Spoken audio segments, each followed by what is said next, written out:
Introduction to angles of elevation and depression. Every day, we look at different things around us. We look up to see things above us. We look down to see things below us. Angles are formed when we look up or down, and these angles are called angle of elevation and angle of depression. First, let's follow Dylan around the park to see the different angles of elevation and depression. Dylan looks up at the bird on the tree.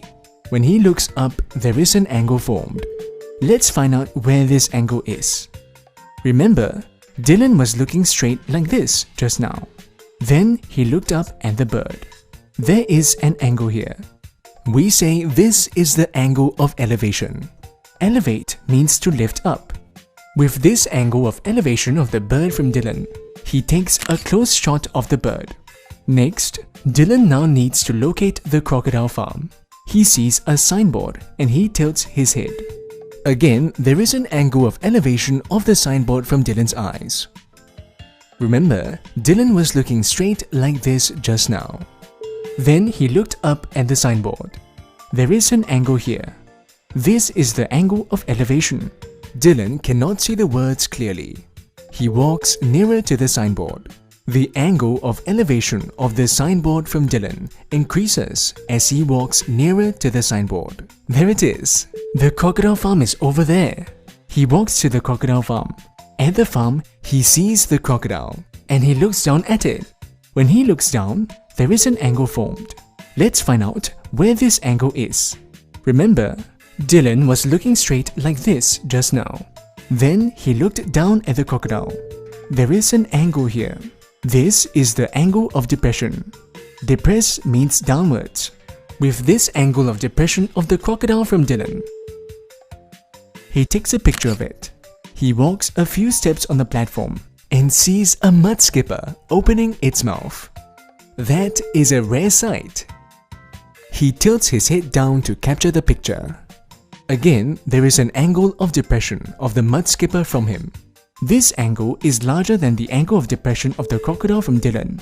Because the mud skipper is nearer to Dylan, he took a picture of it. Now that we have seen angles of elevation and depression like these, do you notice any similarities in them? Notice that both angles of elevation and depression have a horizontal line. Notice there is also a line touching the horizontal. It is this line that connects the object from the observer's eye. It's called the line of sight. Thus, an angle of elevation or an angle of depression is between a horizontal and the line of sight. The angles are also at the reference point, and the word from is important to determine the reference point. Adding on, is there any relationship between these two angles? Let's continue following Dylan to find out. Dylan sees a squirrel on the tree. There is an angle of elevation of the squirrel from him here. Let's draw the horizontal and line of sight. Can you identify it? It is here.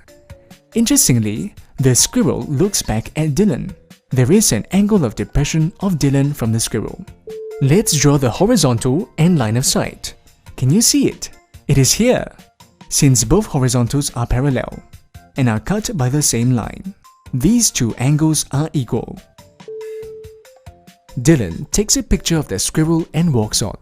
All in all, when we look up, an angle of elevation of the object from us is formed. Specifically, angle of elevation is the angle between the horizontal and line of sight.